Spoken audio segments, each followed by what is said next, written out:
This is Gazzetta Football Italia.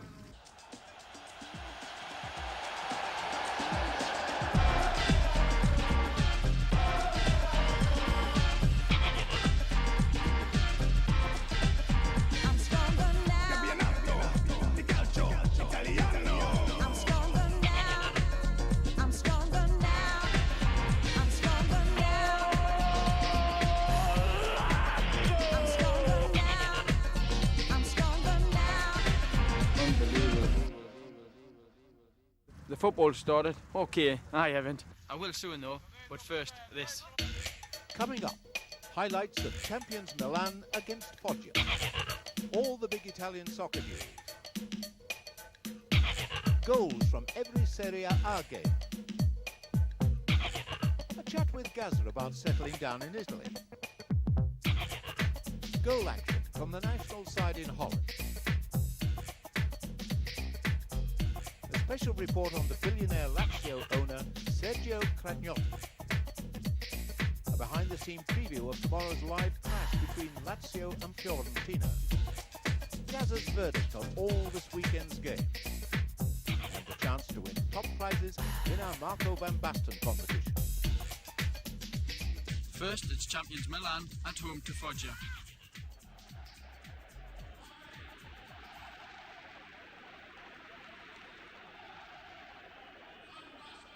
Three permitted overseas players for this match are Rijkaard, Van Basten and European Footballer of the Year Jean-Pierre Papin, who averaged 24 goals a season whilst with Marseille in France. You might find Italian defences a little more frugal. In the number 7 jersey, the world's most expensive footballer, Gianluigi Lentini, who cost £13 million. Well, like Milan, Foggia have spent the summer spending. 17 players have arrived at the club in the past 4 months. Their best-known players, Kolivanov from Moscow, is one of the few who've stayed, as has Dan Petrescu, the Romanian international. In fact, only 4 of this starting 11 were with the club last season. Most of their imports have come from the lower reaches of the Italian league. Lentini.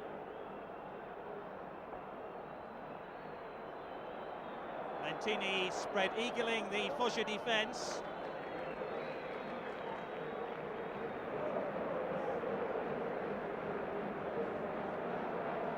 So much is hoped for of Lentini. Came from Torino. That's huge inflated transfer fee of £13 million.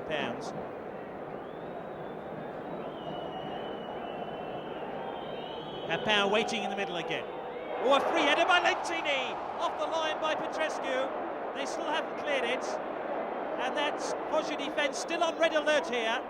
Away by Seno. Appeals for handball against Maldini. And Milan going at Foggia with frantic desperation, but still unable to find a way through. And the captain is quite rightly booked for that blatant flouting of the rules as he hacked down Maldini. Here's that chance for Lentini, headed off the line by Petrescu, the Romanian international. Papin, lovely first touch by the Frenchman. Lentini now. Van Basten, come down to Rijkaard. Albertini, it was worth an effort, wasn't it? Loves to hit the ball from long range and score spectacular goals. It would certainly have been spectacular had it got in.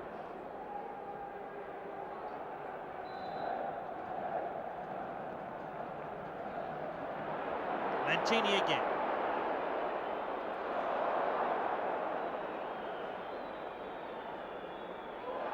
Van Basten, he's onside. Squares it back towards Papin. It's always a difficult chance once Papin decided to turn on the ball. Another free kick to Milan. Certainly is a desperation about the champions to find this opening goal.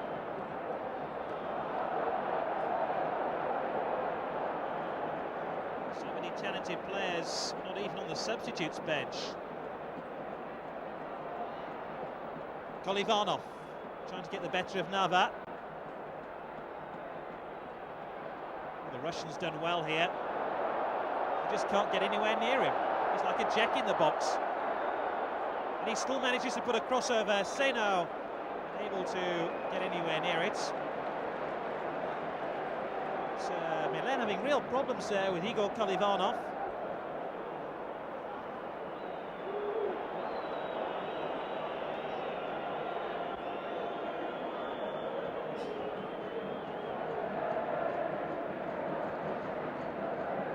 Fans not known for their patience. They certainly want a goal and they want one quickly.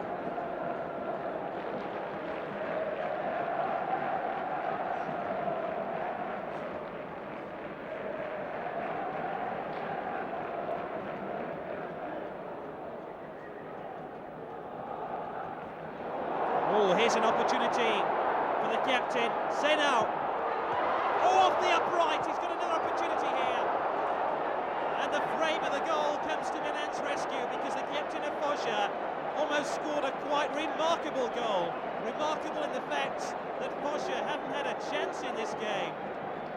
And then from nothing, they see Antonioli touch the shot onto the upright.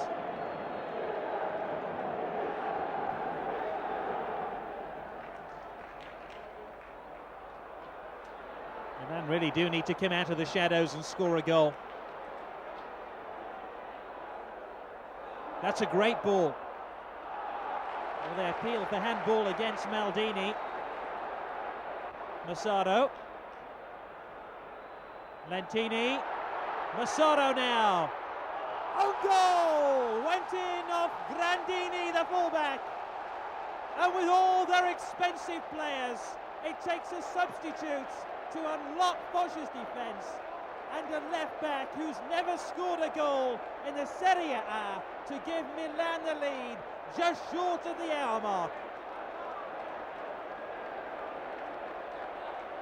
Papin couldn't manage it, Van Basten couldn't manage it, the most expensive footballer in the world, Lentini, couldn't manage it, and it's an unknown who was born in Milan, who came to Foggia 4 years ago, who manages it for the home side.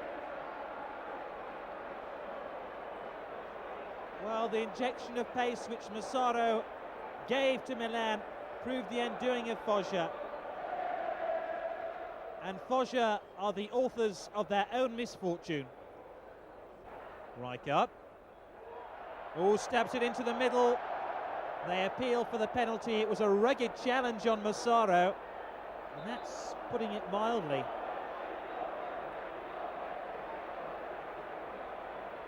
Grandini having a difficult game now. Already scored an own goal.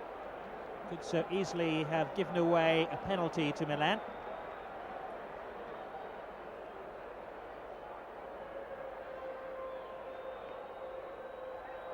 Oh, a free header too.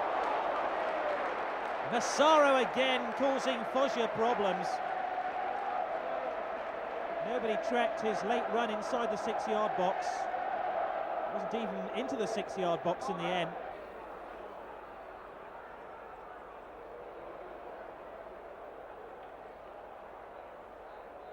It was an interesting tackle on Lentini.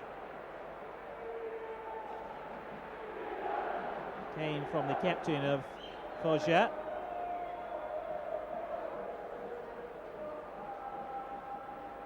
Strangely subdued San Siro Stadium. Oh, they almost got to their feet then, because De Bari, the central defender of Foggia, almost scored an outrageous own goal. That could have been a second own goal for Milan in this match.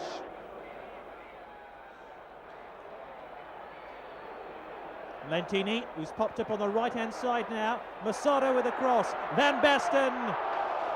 The goalkeeper did just about enough to get his body between the ball and the goal and deny Van Basten the second goal for Milan. Van Basten ghosted into that inside right position.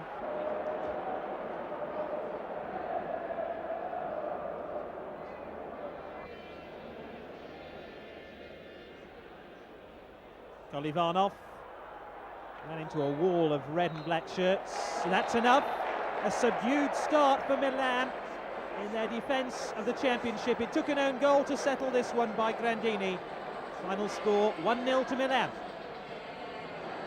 And it's Milan who dominated the headlines in the Italian press this week, as James Richardson reports. Well, the championship is finally underway, and at last the Italian papers have some football to talk about. As usual, though, as much action seems to be going on off the pitch as on it. The main story this week concerns Milan, and they still have problems with their super squad. Here in Italy, you're only allowed to enter 3 foreign players for every game. Milan have 6. And what this has meant this week is that Gullit had to watch the game on Sunday from the stands. He left at half-time. Since then has led the attack on the Milan system, accusing the President Berlusconi of betraying the European tradition of trying to construct an American-style dream team here in Europe. As you can see, Milan are divided champions.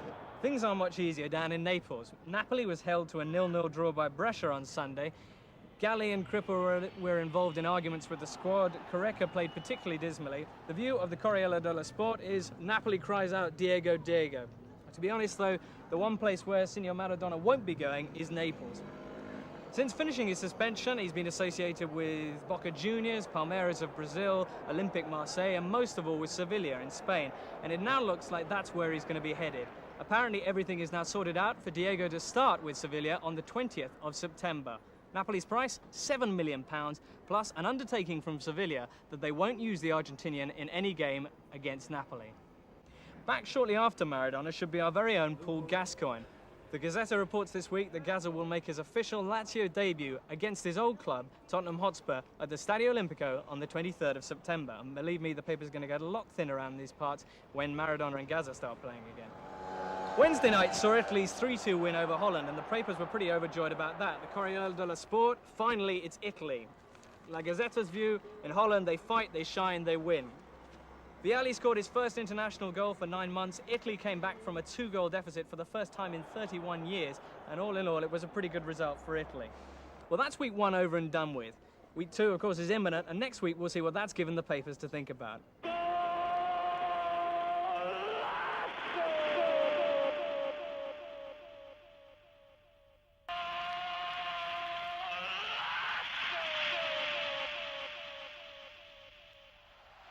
There were plenty of goals on Serie A's opening day, and here's our first selection.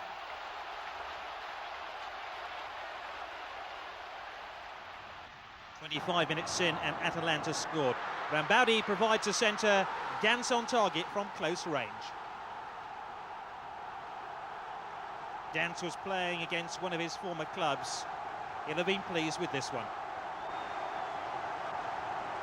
Then Parma's stopper Apolloni, the man who could be Barese's replacement in Italy's national team, almost found a way through. Then the crossbar comes to the rescue of Parma. Rambaudi trying his luck from long range. Into the second half, and the new back pass rule almost catching Atalanta out here. Coming up, the talking point of the match, Brazilian international Tafarel. The goalkeeper uses his chest, then his hands. He loses his head though, and ultimately is placed on the field. He's sent off for this professional foul. Rambaudi converts the penalty. His first ever spot kick in Serie A. 2 minutes from full time, Parma got a goal, but little else. Under 21 international Melli on target after Pin, the ex-Lazio player, had hit the upright. Consolation goal, but no points. 2-1 to Atalanta.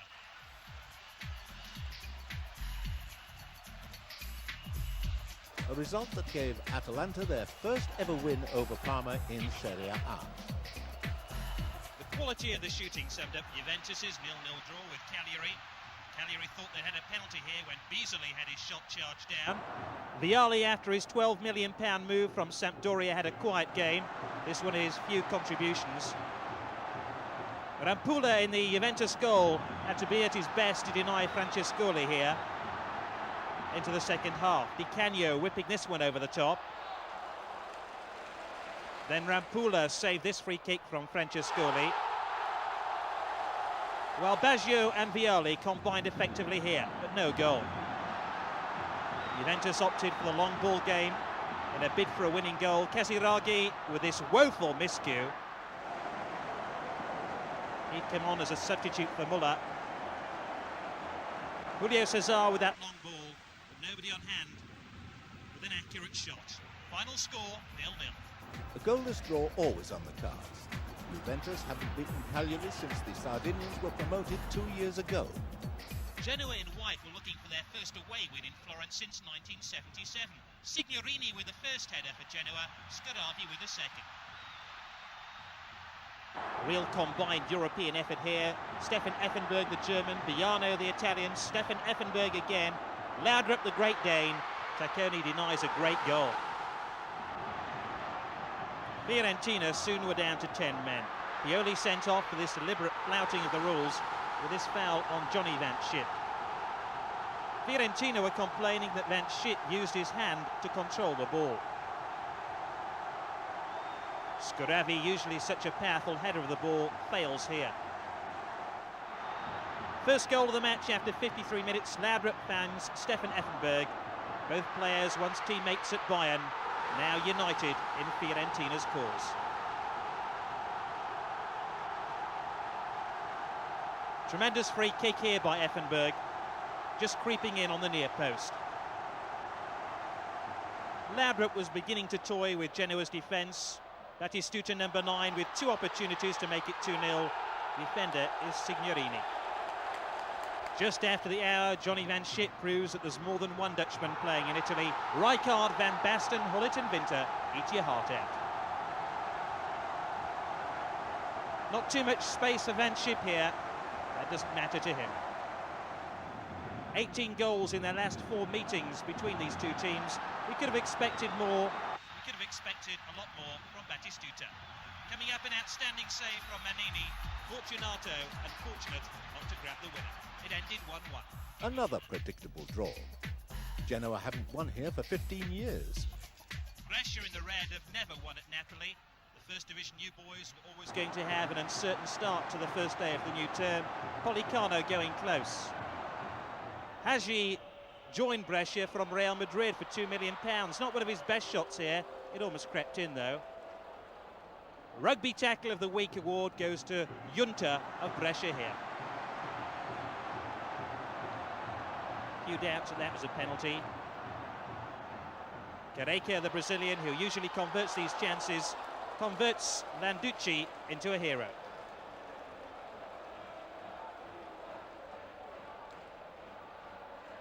Two passes and Brescia are split open here. Jonas Tern, who's joined from Benfica, finding Carbone, and his cross causing all sorts of problems.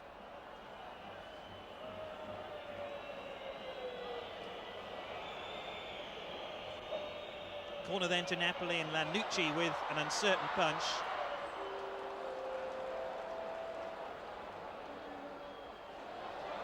The ball is never properly cleared, but Policano's first touch here proved the undoing of this Napoli raid. Renetti almost let in Napoli here. New signing Daniel Fonseca, the Uruguayan, trying his luck from the acute angle.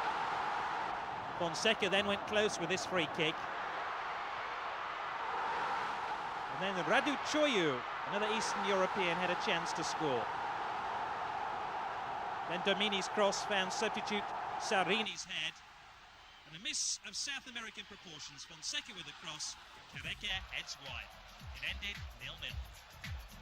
A deserved point for the newly promoted Division 2 champions, but a lacklustre performance from Napoli. Pescara won 3-1 in the Olympic Stadium on their last visit in '89. It was going to be another happy day for the visitors. A move like this deserved a goal. Nobile hooks it over the top. Carnevale might have given Roma the lead from close range here.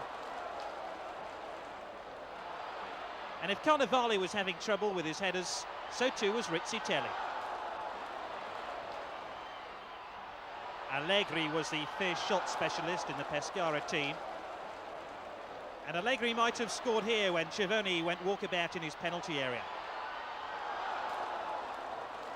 Into the second half now, and Caniggia thought he'd found a way through, set up by Giannini.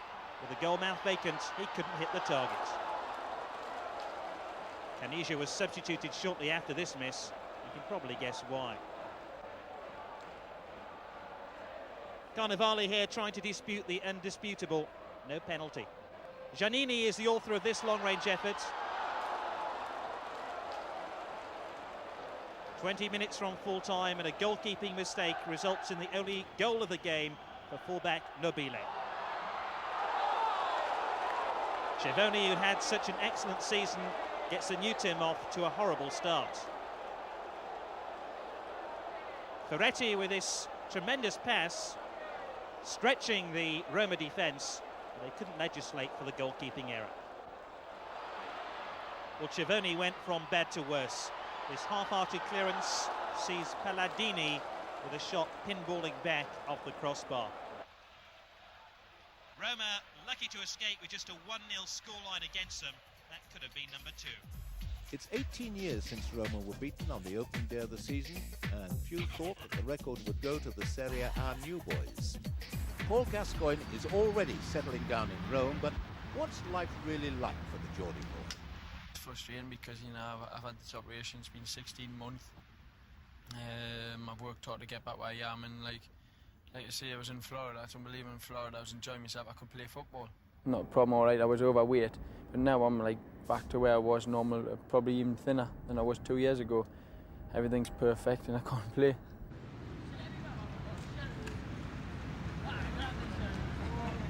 I seem a little bit more relaxed. You know, obviously when the training starts, everything is like concentrated on the football. But beforehand, you know, the warming up and the stretching, I think that should be fun. You know, and I'm trying to do that for the lads, try and relax them. Because when I definitely feel that they seem uptight, and they don't have to feel this way for me. Now you see that we all joke and have a carry on, and you know, and we work. So, but when the football starts, they totally concentrate on the football.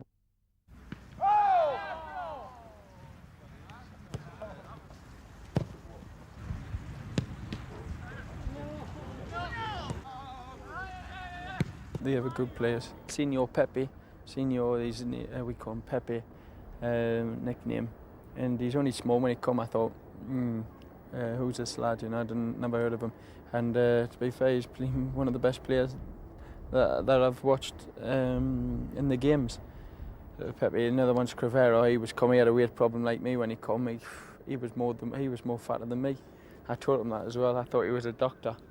You know, when he come, I thought he was another physio. But he lost his weight, and I think he's a sweeper, fantastic player. Got one player, yeah, Gigi. He's a tank. He's solid. Nothing, you know, nothing gets past him. But nothing, you know, he'll stop you any way he can. Basta adesso, eh? Allenamento. Everything's fantastic, you know. I seem to know my way around a little bit because, like I said before, there's a massive antenna there, and when I'm ever aware I'm lost. Whenever I am and I'm lost, I look at the antenna and just follow that, you know. But I'm starting to find my way around okay. Remember the first time I thought, right, I know where my house is to the Manstrelli, the training ground, I know. And I got in the car, next thing I know, I was about 30 miles off Napoli. I'd been travelling an hour. No less than 10 Milan players took part in this week's friendly international between Holland and Italy in Eindhoven. But team spirit quickly evaporated. The Dutch took the lead with a well-worked goal after 5 minutes. Bergkamp meeting Brian Roy's low cross.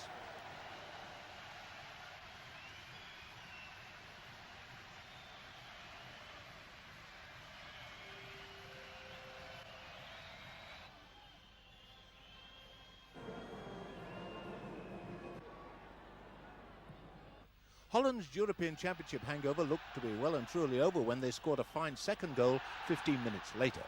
Marco van Basten made it with a fine run. Bergkamp's finish was superb.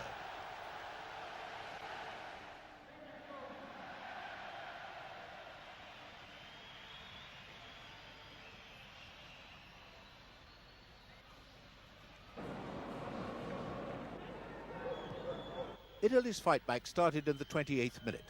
Milan's Stefano Aranio's shooting home following a corner.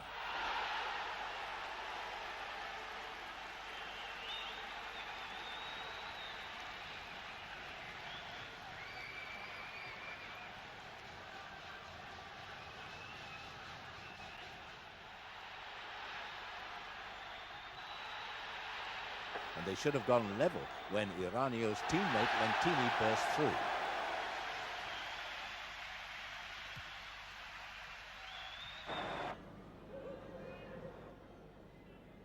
But they equalised 5 minutes before half-time. Parma's fullback Alberto Di Chiara had a great run, and it ended with him being hauled down.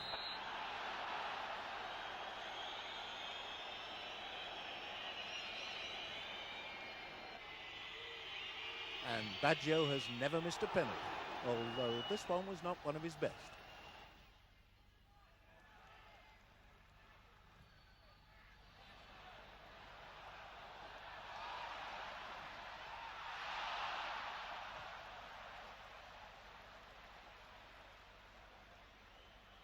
Holland had 2 lucky escapes, but goalkeeper Stanley Menso was powerless to stop Vialli's great header, winning the game for Italy just 13 minutes from time.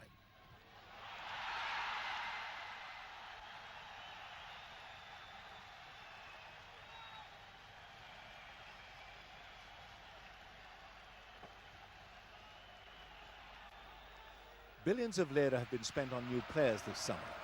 Isabella Stasi Castriota reports on the man who's put more than £30 million into Lazio.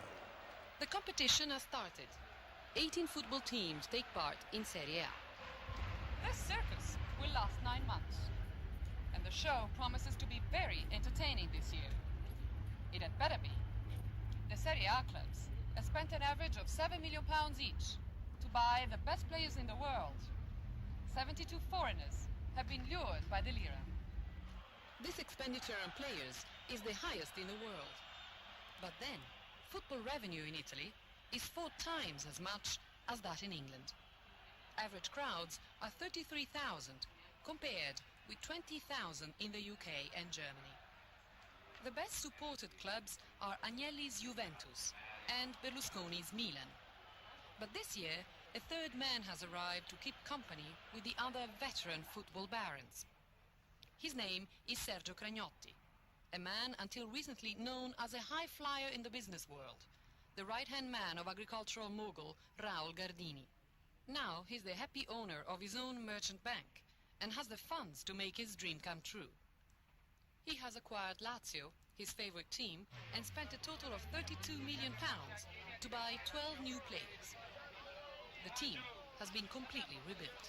Senz'altro è la realizzazione di un grande sogno di un tifoso laziale, di dare a questa città e di dare a questi colori biancazzurri un grosso organico ed una grossa squadra. La Lazio è sempre stata la squadra del suo cuore? Sì, fin da ragazzo ho vissuto sempre questa squadra, ho sentito una squadra mia ed anche forse per aver vissuto molto all'estero ho pensato sempre praticamente con grande nostalgia e quindi nel momento più opportuno ho realizzato questo sogno. Cragnotti's goal is to become the best, of course, but he's especially keen to beat his old business competitor, Silvio Berlusconi.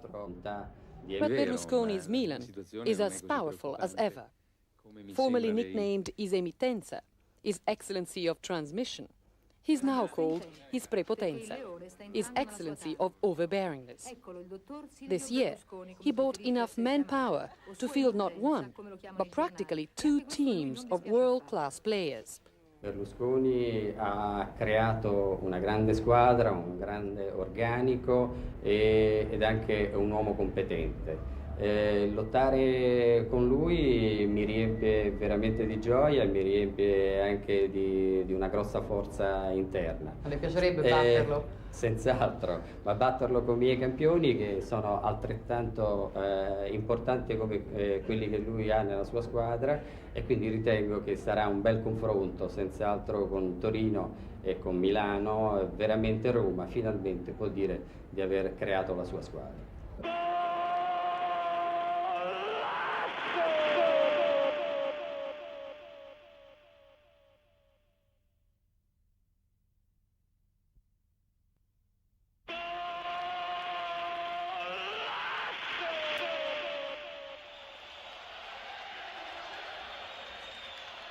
Despite the absence of Paul Gascoigne, Lazio made a goal-scoring start to the season at Sampdoria, and they kick off our final look at last week's games.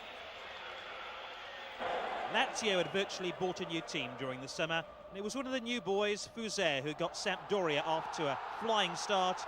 His back pass flying in off the underside of the bar after 5 minutes. It was the first goal in Serie A.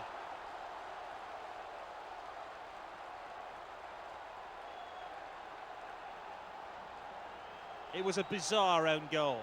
One can only assume that the sunlight was to blame, as Foggia couldn't see the ball properly. Well, Foggia had an opportunity to put the own goal behind him. Doll and Riedler combine effectively. Foggia with a header, and then the shot. Signori scored 10 of his 11 goals with his left foot last season for Foggia. Lazio paid £5 million for him, and for that money, he learnt to use his right one.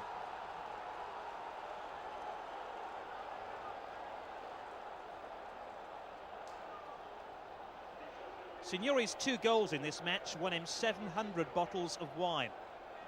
Quite a haul.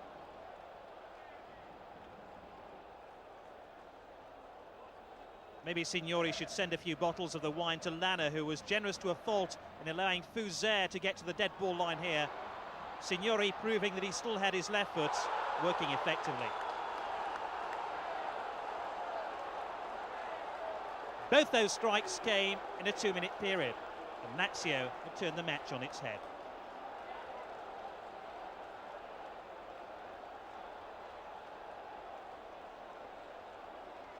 "37 minutes in, Sampdoria's equaliser, an arrow of a free kick from £3 million signing Vladimir Jugovic, who recently arrived from Red Star Belgrade.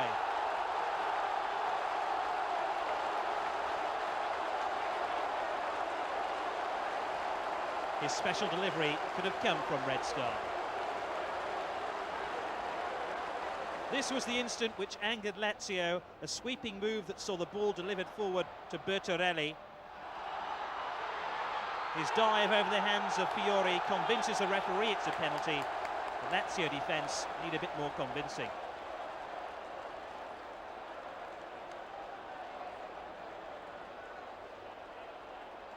Mancini gave Sampdoria the lead with a penalty. He missed 3 penalties out of 4 last season, but this one was accurately struck. If Lazio's players had scored all 3 opening goals of the match, it was symmetrical that Sampdoria should have scored the last 3. Foggia with a cross, and that bizarre own goal from Busso, who'd only just come on as a substitute. He was wishing now that he hadn't bothered. The header wide of Pagliuca, that made it 3-3. It was time for Viekovod to see his header come back off the crossbar. The Sampdoria looked for a winning goal.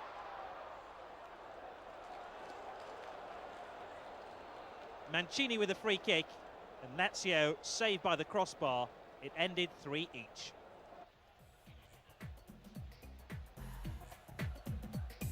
Lazio's opening day problems continue. They haven't won a curtain raiser since 1975. Ironically, that was against Sampdoria. Ancona in white were playing Torino, the UEFA Cup finalists last season. Casagrande with the best chance in the opening stages of the game for Torino. The opening goal of the match after 32 minutes, Venturin's cross. Aguilera hooks it in. The Brazilian Casagrande heads it in. The goal had something of a South American flavour. Aguilera is a Uruguayan, Casagrande a Brazilian.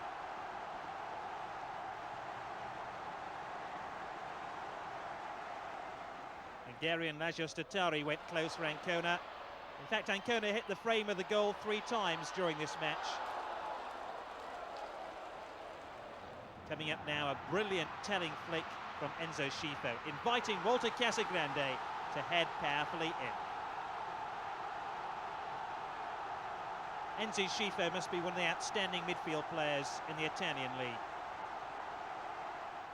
By now, Ancona's defence was in danger of being yanked off its hinges. 3 minutes later, Sordo's shot deflected into his own net by Garda, and that counts as an own goal in Italy.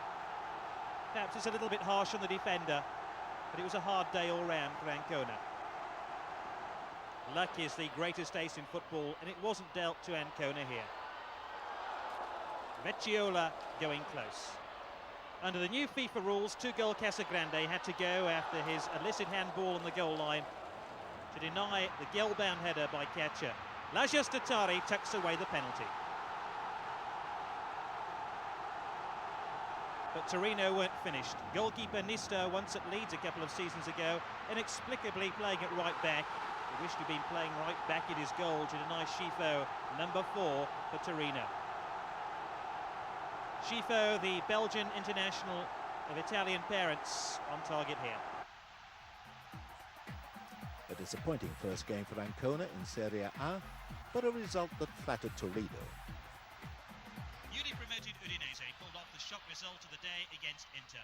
They gave warning of their intent with this tremendous chance for Balbo, the Argentinian. Udinese thrived on the long ball and longer lungs. Branca side from Fiorentina had this shot saved by Zenga. Zenga recently omitted from the Italian national team. All the pressure coming from Udinese. Zenga was the busier of the two goalkeepers.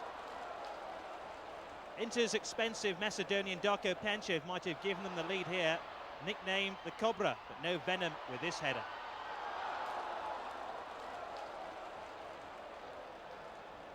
Schillaci is another of Inter's multi-million-pound signings, but the only thing extravagant here was the miss. Balboa was prepared to put increasing pressure on Zenga's goal. Berti thought he'd scored here. The linesman thought otherwise, offside. Well, Inter's hopes of success disappeared down the tunnel with Bergami sent off for that clumsy foul on Branca. As you can see here on the replay, he quite clearly holds the attacker back. 21 minutes from full time, what proved to be the opening goal of the match. Balbo with this well-hit shot past Zenga. Balbo had put 2 past Zenga the last time these two sides met.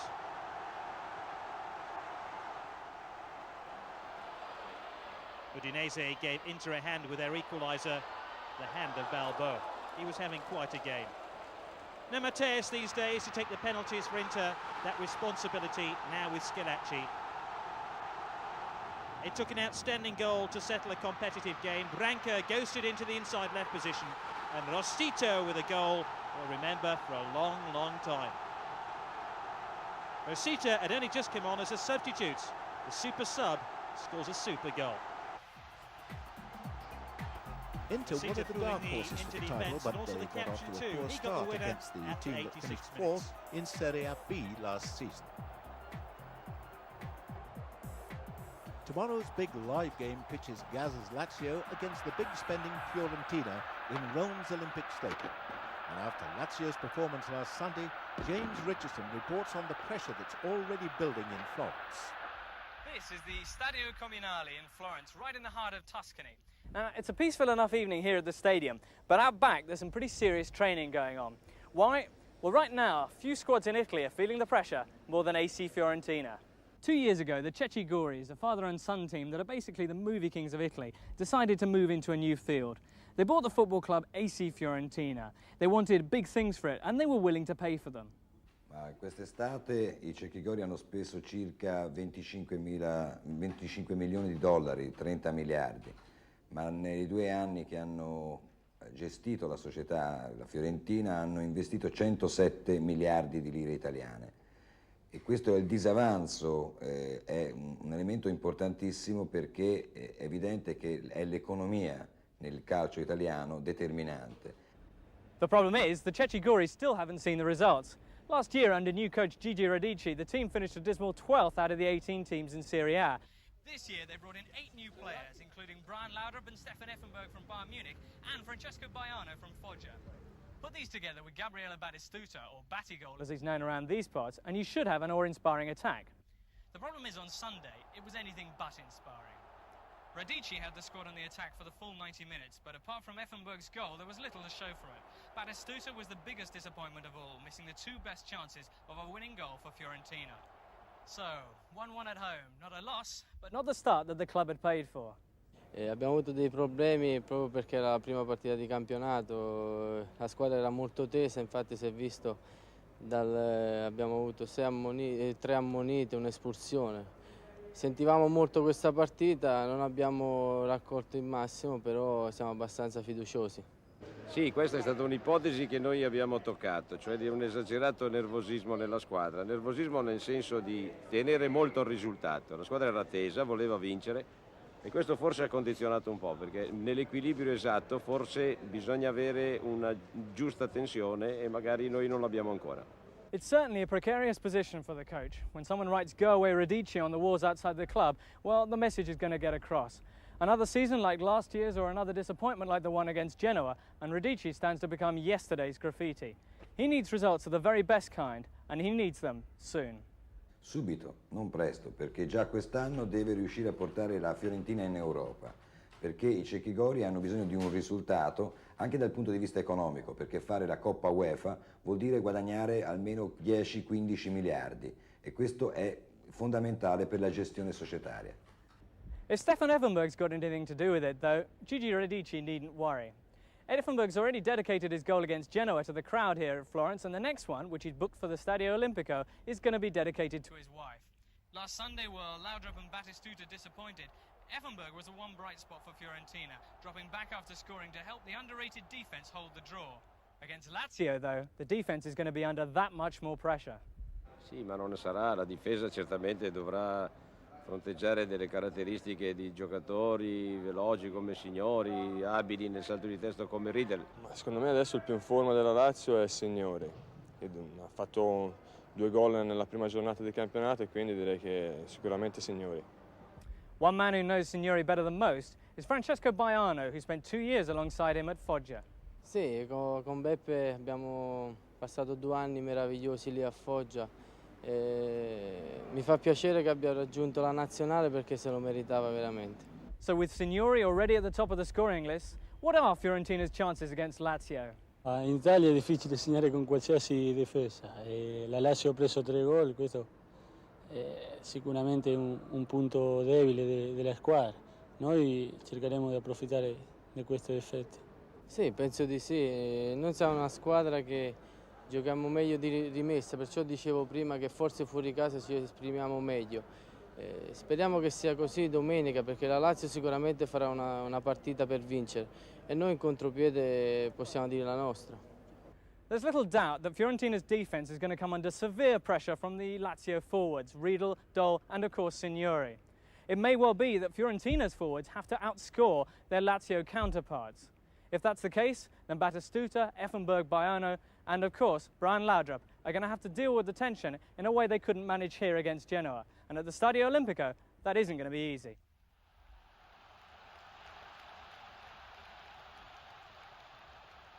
The Lazio and Fiorentina, like I said before, they've got that guy Gascoigne not very good. They'll struggle if they play him. Fiorentina, they have a couple of good players. Laudrup, who we all see in the European Championships, the brother of Michael Laudrup, very good player, voted one of the best players in the European Championships. He will make a lot of difference to their team. I don't know if I'll be playing because of my leg injury. Hopefully I will be, but we just have to see how it goes. But I think we will be too strong for them. Sampdoria obviously I think will be a little bit too powerful for Ancona because they've just come up from the 2nd division. Sampdoria obviously last year they had Vialli. It was very important for them. 2 years ago Sampdoria won the title. Sampdoria obviously have some very, very good players. Obviously one that stuck out for me last year was Lombardo, the ball-headed guy, fantastic player. They've just bought an important centre-half, as we all know, Des Walker, and we all know how good he is in England, so really I don't have to say too much on Des. You know, I think he will be vital for Sampdoria this season. I think Des Walker will do very, very well in Italy. And for that game I would say Sampdoria I think they will win quite comfortably. Brescia, Torino, don't really know much about both teams, but Brescia, they've just come up. They have one good player. I think all the people in England know Hadji. He done well in the World Cup when I played, the number 10, fantastic player. I think Torino will win it, only 1-0, 2-1, it'll be very tight, but I think they will win 1-0, only because they have one good player, Schifo, again in the World Cup 2 years ago, fantastic player. I think he will be the difference between the two teams. Correct, I think now he will be the difference between that game, and I can see Napoli winning quite comfortably. Genoa-Roma, for me, this will be a draw.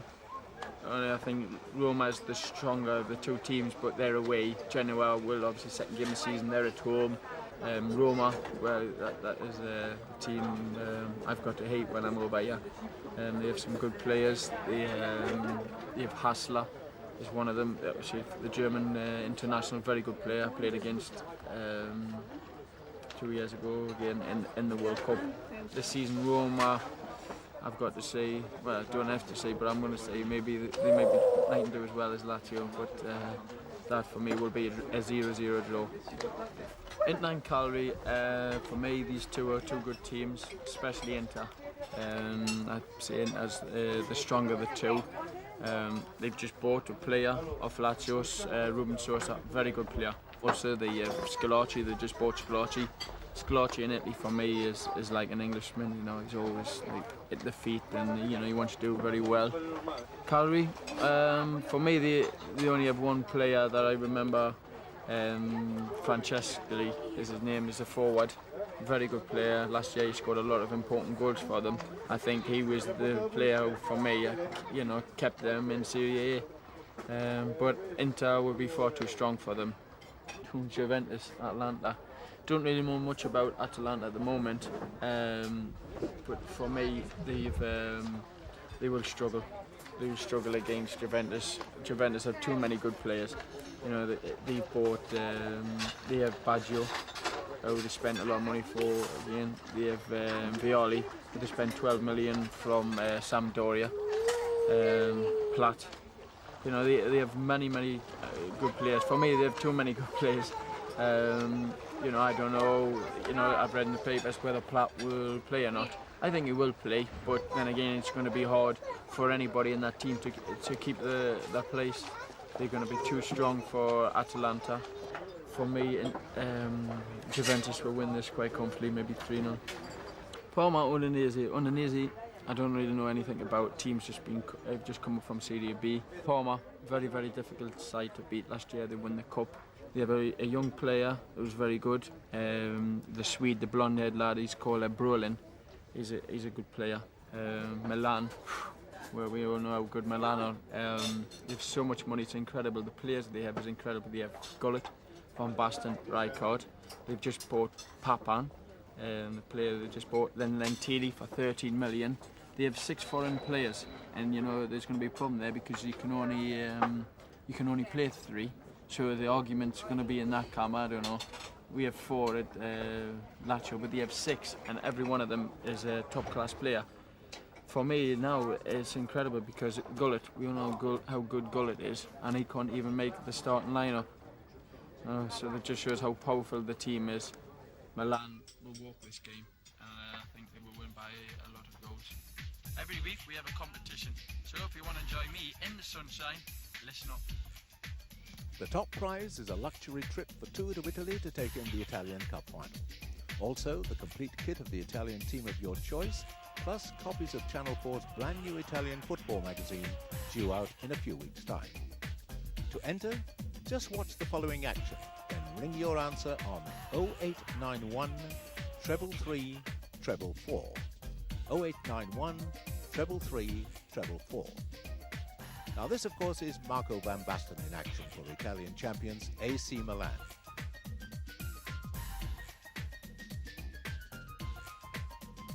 Now all we want you to do is to tell us from which Dutch club did he join. Was it A, Feyenoord, B, Ajax, C, PSV Eindhoven?